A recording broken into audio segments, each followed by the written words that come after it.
Have you heard about this personal and professional podcast? Coaching in Session with your host, Michael Rearden. One of the things I often think about is how we treat each other. Sometimes people, they don't treat people with the kindness that they deserve. Because if you ask yourself, what is the golden rule? And typically you're taught the golden rule at a very young age. Treat others as you would like to be treated. But yet many people are kind of going away from that golden rule in the sense of, I'm going to treat you according to how you should be treated. Not so much about how I care, how I need to be treated. Because to me, you might be an inferior type of person. And here in America, we have these stigma and these cultural biases that are happening. Maybe Blacks versus Asians, or what's happening with Asians in general because of the hate of what America thinks that, China did with releasing the pandemic. And it's easy for people to say, you know what, you are a person that I don't like. And I see it all around. And it's not just one-sided, because I know people who might come from Asia or something like that, they have a bias towards certain people. It's a prejudice almost, right? If you see a Black person walking down the street, you're like, oh, let me lock my doors because I don't know if they're going to come in and rob me or something like that. And you might think, well, where are all these stigmas and biases coming from? Well, it's coming from the media. It's coming from everything the world is saying for what we should be believing. I know we're having an immigration crisis. So the people who are coming across the borders illegally, these people are no good, right? Like they're criminals and stuff like that. And that is what we're going to conceptualize of what and who these people are. They're criminals, they're dirty, they're no good, right? We need to get rid of them. But the reality is, we didn't even do the work to figure out if they are good people. In a sense, it is easier to hate than to love. It is easier to be angry than to be happy and boisterous, because it is easier to not accept than to adapt. This is the world we live in, but it doesn't mean it's the world we have to stay in. Today, I wrote this article. I'm talking specifically about anger because anger is the idea of what we are trying to conceptualize about other people or about what's happening in the world. Because if I'm not satisfied, if I'm not happy, then I must be unsatisfied. And if you're unsatisfied, it's going to cause some level of emotion. And that emotion can turn into anger. And that anger can turn into action. And typically from there, now we're on a slippery slope of what is going to be appropriate in our next steps. So this article, The Price of Anger, is kindness really that hard? When I wrote this article, I understood something about what anger is. Anger is a powerful emotion, and it's something that you can use if you know how to use it. I know when maybe I'm angry. I haven't been angry in a while, but when I was angry, like when I was in college, I was angry all the time. I was like, why am I angry so often? But I knew how to get over my anger in college. I would go to the gym. I would do things, right? Back then, I was so worried about what people would say about me, what people would do to me. And it was like, I'm so angry at you, right? Now, if you have friends, for example, and let's say your friend betrays you, maybe they do something to betray your trust, right? I'm not going to give examples, but let's say they just did something to upset you. The people that you give the most, I guess, say in your relationship is going to be an important way to, or the best way to say it. Meaning you give this person like, hey, I have high hopes for you. I'm trusting you with, my feelings and to respect me so I can respect you. And, again, the golden rule. But if they kind of go opposite to that golden rule, and they don't think about you as a person, you would think that that friend or that loved one that you have should hold you to a higher regard. Not necessarily, right? Because maybe they need to say, hey, the sugar and spice method, like tough love. Like, you need to learn this. You need to understand this. And maybe you don't want to know that from your best friend. And this is why, like, when it comes to coaching and when people are trying to help you evolve, it's better to get a coach. It's better to get, someone that's going to be in your corner, that's going to see everything good about you, but then see the bad and not be afraid to tell you about the bad. I'm not afraid to tell people about the bad when I'm working with them. So clients who are coming into Reven Concepts, they are learning that. Be more than happy to be your friend, but I'm not going to do the same things your friends are doing. And I'm not going to overlook the things that need to be changed. And when I say need, the things that you want to change. Because typically what happens in the first session is I ask, hey, what do you want? What would you like to change in your life? And you tell me. And then I develop a plan, and then we accept the plan together. And then from there, we are on a journey for that change to happen.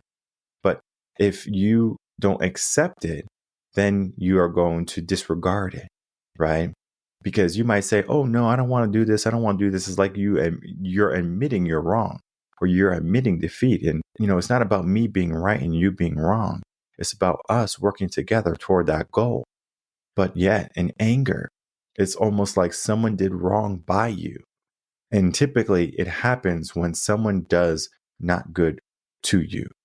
Like I said, it could be from a friend, but then oftentimes it's going to be from strangers. Someone says something to you that crosses your line. If you remember the blog and the article, the line in the sand, they cross that line and it causes you to be angry. This helps me to recall a story of a monk. And he was a teacher. I talked about it a couple of times in the podcast before, but it's been a while since I have shared this story. And the monk was talking about a new student that had come into working with, the other monks in the ministry. I'm not sure if it's considered a ministry or a monk house. I'm not sure. I forget the name. I know the name, but I forgot it. But either way, the house of monks, they're all students, and, everyone knows right from wrong, right? Here's the thing. Everyone knows right from wrong, right?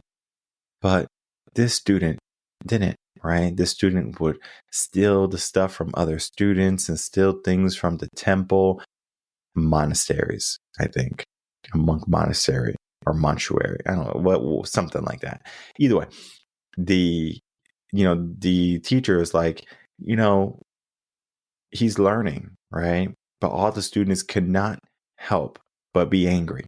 These same people who are supposed to be mindful, these same people who are supposed to be understanding, these same people who are supposed to be in sole control of their thoughts, their feelings, and their actions cannot control themselves when they see this young man taking advantage of their kindness. So the students finally had enough, and they created a petition to get rid of the student. And the students went as far to say, sensei, teacher, monk, whoever, if you do not kick this student out, we are all going to leave en masse. Now, this is a power move, right, from all the students saying, if you don't change what's happening, we're going to leave you, right? And most people are like, oh my God, don't leave me. Please don't leave me. But the monk said, if that is your wish, you can leave. Now, all the students are like, wait, what? You want us to leave? Well, the monk went on to say, it is amazing how all of you know what is right from wrong. You know what is just, and you have the right to be angry. But this young man here, he does not know what is right from wrong. And who would teach him right from wrong if it's not me? So if you have to leave, then that is what you will do. But I'm going to teach this man right from wrong. And the students finally realized how far off they were, because they were so angry. They were living in their anger. They were living in their righteousness. They knew right from wrong. They wanted to be kind to the world because they were kind. But when someone didn't know how to be kind and they only knew how to do things that were hurtful, they wanted to say, hey, let's get rid of this person. Let's just throw this person away so they can figure it out for themselves like we have figured it out for themselves. But the thing about life is not everyone's going to have your living situation. Maybe you grew up in a family of love and care with food in your refrigerators and food in your pantry. But then there's going to be those people who grew up in hostility and negativity and famine. You would think, like, how can someone live in that situation? And they just do, they adapt. I remember the story of Mike Tyson with his son. The son was like, hey, Dad, I want to be a boxer like you. And Dad kind of laughs off, Mike just laughs off and goes, son, you're too soft, right? And the reason he said that the son was too soft is because he didn't grow up in the hardship like Mike did, in the hood and the gangs and the violence. He didn't see that, and that has a huge effect on the mindset. Now, I'm not saying that you can't be a strong fighter because you didn't grow up in these neighborhoods. It is going to be easier to break you because when things are not perfect, you're more readily willing to give up because you understand if something is good right now, you're doing something good and things are good. The moment things get hard and challenging and maybe you start to not have the same results, it's a natural inkling for you to say, let me do what I was doing previously. So you are more likely to revert back to who you were to get to that same average level of being because you do not want to go through the hardship of change. Because it's almost like growth is like a hill, and it's like a hill that goes down and then it goes up quite a bit. Many people don't like growth to be that. People want growth to be a straight line up. So anger is also something that we have to look at when it comes to, are we using this anger to elevate or to break down? And I have so many wonderful talking points on the shift from anger to kindness. And this is a mindset shift. And it's not a TOS or anything, but this definitely talks about a lot of good aspects of having a strong mindset and being able to properly do and make these changes.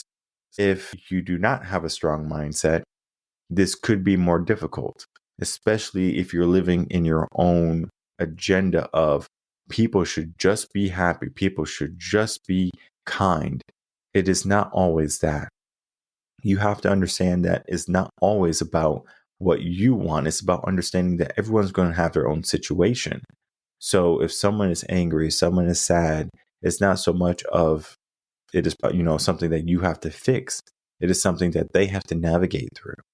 And anger oftentimes is like a coal that you're holding on to and you're trying to throw it at somebody to hurt them. But the reality is anger hurts you more than it will ever hurt someone else. That's just the way anger works. So you need to be able to learn how to dissipate anger. And I'm not saying that everyone needs your kindness, but I am saying that you shouldn't even give anger to someone who is deserving of it. Now, not saying that you shouldn't protect yourself because protection is different than anger. All right. If you have to protect yourself, it's not because you're angry. It is because you're skilled. Okay. Meaning that you can handle a situation. Anger is almost like you went off of the wire. You went off the, spectrum of who you are and you lost control. Find control, right? Because you can be kind and still do dastardly deeds in a sense, right? They say kill him with kindness, right? Not kill him with anger. So here, the mindset shift from anger to kindness in the blog, we have to understand the roots. We have to choose a different response. We have to break the cycle. And then we figure out the long-term benefits to not be angry. That's just the mindset of anger. Now we have practical strategies for choosing kindness over anger. This is just simple stuff. Pause before reacting. Emphasize. We use the I statement, meaning we feel like I feel hurt that you said that instead of you always make me angry. So, this is just an example. Let go of the need to be right. Many people, they feel the need to be right. If I'm wrong, I'm wrong. Yeah, I have no problem admitting I'm wrong. 5, practice gratitude. And then 6, engage in acts of kindness. Now, all of these are just practical strategies for choosing kindness over anger. This is something that I'm going to just leave in the article for anyone who wants to read it. They can implement this in different areas of their life, because the article is simply just talking about, if you are angry, right? What is that price, right? What is it causing you? And is it really that hard to be kinder? Now, I understand the world is going to tell you who to love and who to hate. But at the end of the day, that is going to be something that is your responsibility. If you want to hate the world in whole, you want to hate your parents, you want to hate your siblings, you want to hate your friends, we can go down that road. But the idea of hate is not beneficial to anyone. Oftentimes, the country is divided every election. There's 50% of people who want to vote this way and 50% of people who want to vote this way. And of course, there's going to be a bit of a change in the percent, right? It's not going to be exactly 50%. It might be 56%.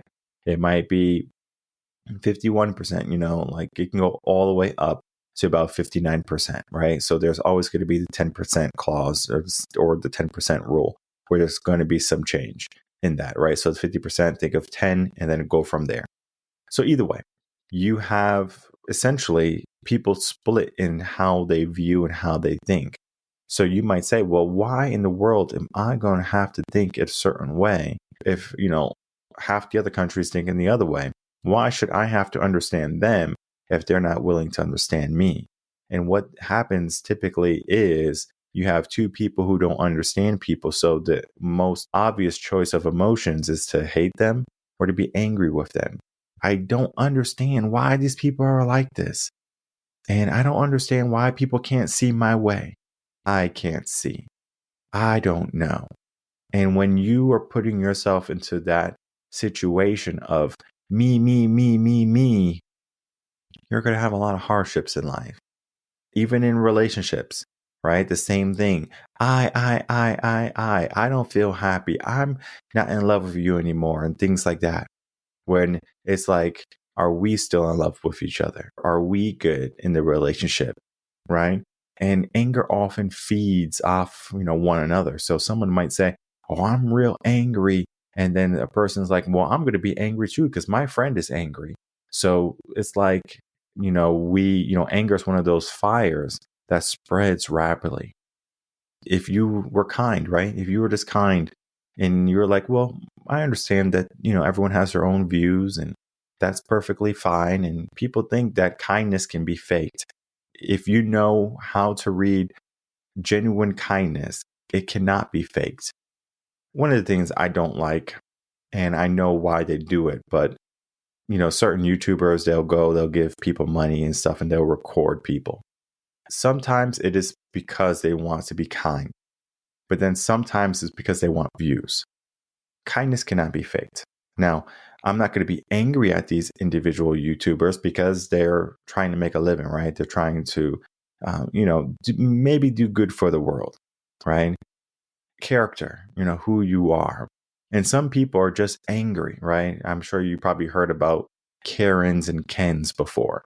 Karens are just these people who are just angry, like, you're not supposed to be here. You're not supposed to be doing this. I don't like you recording me. And the reality is people have rights and you have rights too. So if someone is on the street corner filming cars going by, guess what? They have that right. You might not like it, but they have that right just as you have that right, because you can go in that same corner and do the same thing that they're doing. Just because they are doing it and you're not doing it doesn't mean that you need to be angry at them for doing it. And this is not just people taking videos or people living their life or how people are, with their stature and demeanor and how they talk. Like, everyone has the ability. This is what makes America great, is that everyone has a choice to practice their own religion, to practice their own type of love. And that is the freedom of what America is. Yet many people are like, well, if you don't practice my religion, like, I had to be angry with you. Like, I can't treat you the same way. If you're not the same skin color as me, I have to not like you or have to treat you a certain way. I have to be prejudiced against you. I have to be racist against you. Oh, you're a different gender. I have to treat you a certain way. And I mean, we can keep going down this way of living and thinking, but is it going to bring a prosperous life, a prosperous country? If we just said, you know what, if I wanted to treat my neighbor kind, and I know they would treat me kind. And it's so funny because I know there's some neighbors in the neighborhood who are definitely prejudiced against certain people, right? But when I'm treating them kind and when I'm doing things that are going to be like, well, maybe this person is different. It's almost like they, start to, peel that shell of that hard exterior. And they're like, this person is different. That's what I strive to be. I strive to be that beacon that people can understand. And I'm not saying that I'm everyone's cup of tea. I'm definitely not. But for the majority of people, they're going to see once they truly get to know me and understand my character, that I'm all right. I'm decent. I'm not saying I'm all right for everyone. When you get to know me and when you get to know your neighbor and other people around you, you get to understand there's going to be good in people, even if they're covered in tattoos per se, even if they're over here fighting other people. And you might think like, why are you like this? Why are you in a biker gang? And it's so funny because I know some people in biker gangs and stuff like that. If you talk to them, some of the kindest, sweetest people, you wouldn't think that because it's easier to hate them. It's easier to be angry with them than to say, hey, let me understand you. In this article, The Price of Anger, Is Kindness Really That Hard? Is talking all about the idea of the path to kindness and the path of understanding and how it can have a great impact, a positive impact on mindset. And I encourage everyone to check out this article because there's going to be the strategies at the end for how you can change the mindset. There's going to be tools that you can implement to help you on that process. It is simple as, getting something from IKEA, reading the directions, all the pieces are there. You have everything you need right now to be successful. You have everything you have right now to release and diminish some of the anger you have and animosity you have within you. Because when you can release that, you're going to feel so much lighter in the sense of the burden of hate, because hate weighs so much more than love.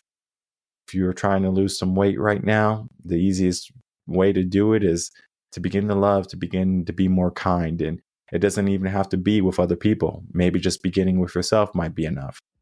So reach out to us, revenconcepts.com, if you need some help with this. If you know anyone struggling with their anger issues, we help so many people in so many aspects of their life.